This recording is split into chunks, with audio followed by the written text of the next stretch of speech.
Parak Lamed Vav, the 36th chapter of the book of Tehillim, Lam Natseach. Again, it's to the director of the symphony, the orchestra, the musical, the choir, the a cappella group, whichever one it is, or all of them.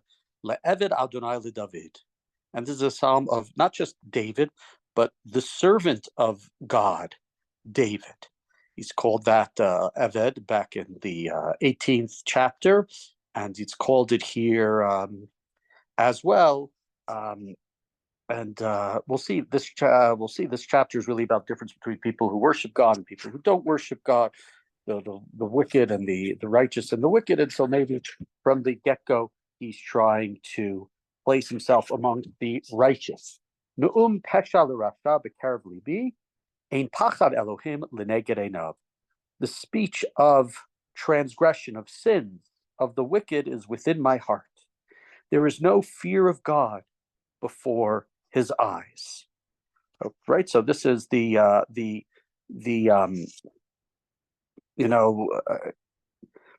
He's sort of saying, I understand what it's like to be wicked. I understand what it's like to do things wrong. But I push those to the side. I'm not interested in them because there's no fear of God. Ki hechalik elav be'einav limso avano linso. For it has led him to flatter with his eyes. Right? That's a kind of a hard thing. So maybe he looks at something, he looks at it one way, but he thinks of it a different way. And limso avono lisno, to uncover his friend's iniquity so that he may be hated. Right, so the wicked person is sort of like a seducer of people to evil. He recognizes what people, either how to trick people or how to get them to do wicked things. Divrei piv aven umirma chadal lahaskil lehetev. The words of his mouth are evil, iniquity, deceit.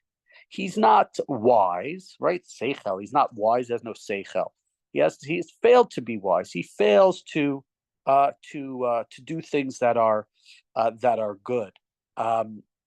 So, right, this is again the person who is ignoring the path of doing good things. Just it's all wickedness. Aven yachshov, we're in verse 5, pasuk Hey.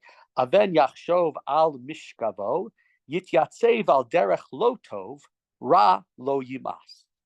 He thinks even when he's lying down on his bed, and we've seen this before in past chapters, that lying down on the bed at night, you just think of the wicked are just thinking of what's the strategy, what can I do to defraud, to cheat, to steal, to rob, etc., etc. So even when he's on his bed, that's what he's thinking about. It's not guilt. Did I do something wrong? We've had that in other chapters. That's what he does. He's lying on his bed, and he's thinking about the path that he's going to go. One that's bad, that's lo tov, it's not good.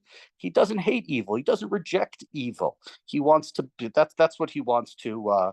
That's what he wants to be with. He wants to be evil. Now we sort of switch, and we're going to go to, as opposed to the wicked man who loves the evil and whatnot, we're going to go and talk about different type. We're going to talk about God's righteousness. Adonai beha shamayim chastecha emunatcha ad techakim. God, your kindness is in heaven. Your faithfulness reaches to the sky. Right. So we're going from the wicked to descriptions about God, God's kindness. Right. It starts from the heavens, but presumably when he comes down and he's saying reaches the sky, meaning it reaches, from the ground all the way up to the sky. It's not that it goes from the sky to the heavens, wherever that may be, but we're going the heavens, and then it's almost like it's saying from the earth all the way up to the sky. At least that's the way I understand. Tzidkatcha kaharei el, mishpatecha tehom rabah, adam uvehema toshia Adonai. So this verse is actually a verse that said Shabbat Mincha as part of what the Tzidkatcha, we're sort of accepting God's righteousness, and towards the end of the Shabbat, your righteousness is like mighty mountains. It's strong, right? It's high. It's not something that can be that anything else can sort of can rival. Your judgments reach down to the great depths.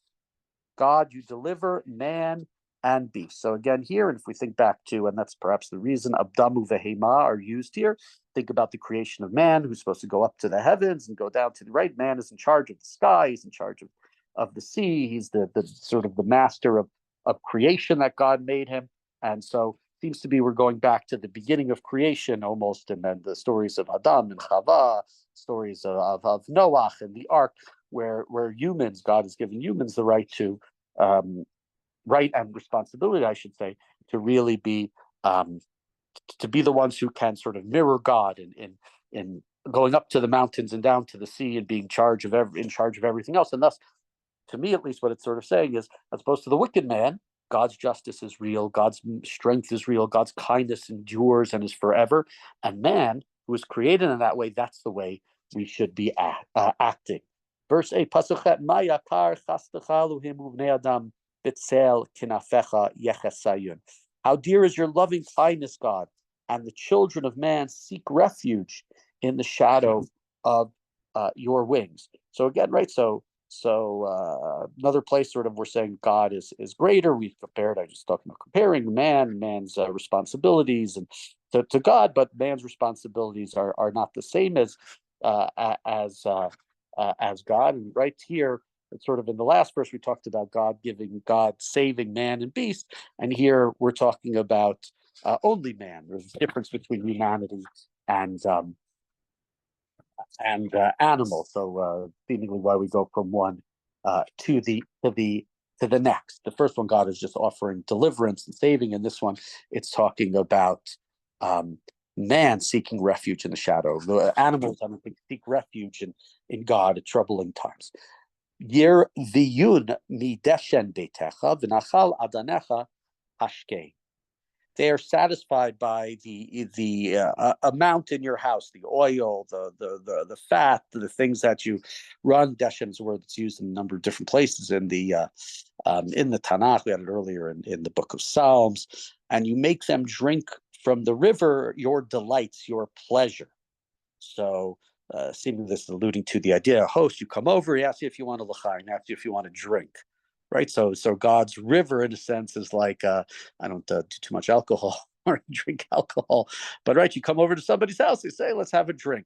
That's I'm bringing out my best bottle of 18-year-old, cask, Scotch, Macallan, whatever it might be, single malt, etc. So here, that's in a sense what we're doing. We're drinking from the river of God's pleasures, of God's delight. Because, and this is verse 10, Pasuk Yud, for with you is the fountain of life.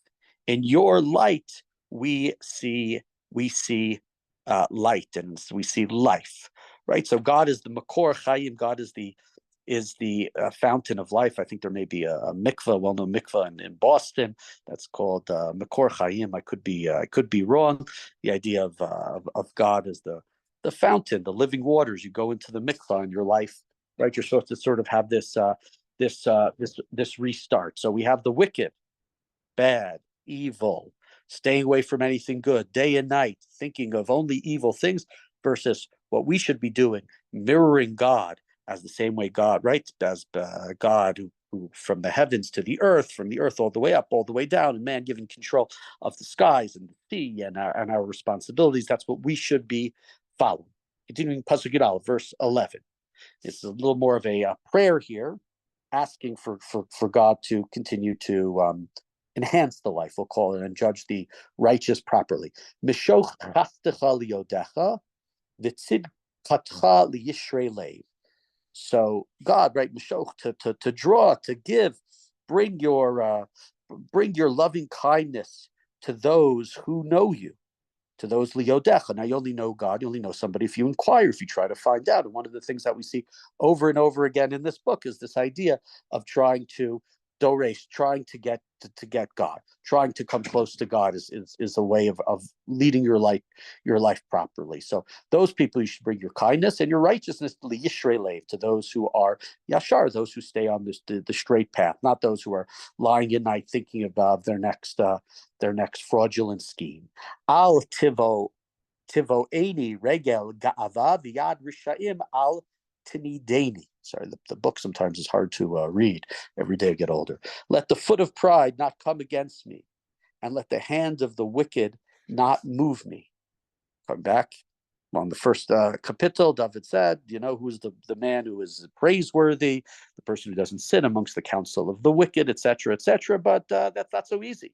Wickedness is around, and in many of these chapters, it seems like it's pervasive and it's everywhere, and it's not something that you can avoid. And so here, asking God, draw your loving kindness to me. But part of that loving kindness is keep me away from those who might pull me into a different direction.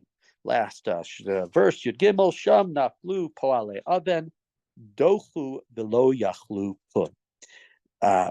Right? Because there, with the wicked, those who are sort of professional wicked people, the people almost work in sinning, right? What happens to them?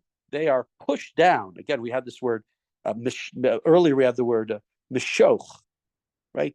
So we have this word to draw, to pull towards you. And here, the opposite that, we have dochu. We have push, right? Those people are going to be pushed down to a place that they cannot rise from. So the opposite one to the other. One is God draw us close to you. The wicked push them down. So we do not come near them. And interestingly, there's a verse that is used very much in Hasidic and mystical literature in Mishlei, Sheva yipol tzadik v'kam, that the righteous man, he falls 7 times, but even when the righteous man, woman falls 7 times, they always come. They can come back up again. If you're righteous, you go down, things happen, you make a mistake, but you can always move back up, and that's part of the idea of righteousness. We're not perfect people. The opposite here. What is being said is that the wicked should be pushed down into a place where he can't come up again. That the evil plot, should be lost. It shouldn't be, as we know, is a problem with the incarceration situation. You go to prison, not everybody, but some people, as a minor criminal, and you come out with the ideas of becoming a major criminal. That's a larger discussion than just today. But right, we're trying to say, push away the wickedness, push it away, don't let it be here anymore. As opposed to the righteous one, where we believe that the righteous person, and perhaps with godly intervention, is able to rise no matter how many pitfalls and how many issues and difficulties he or she encounters.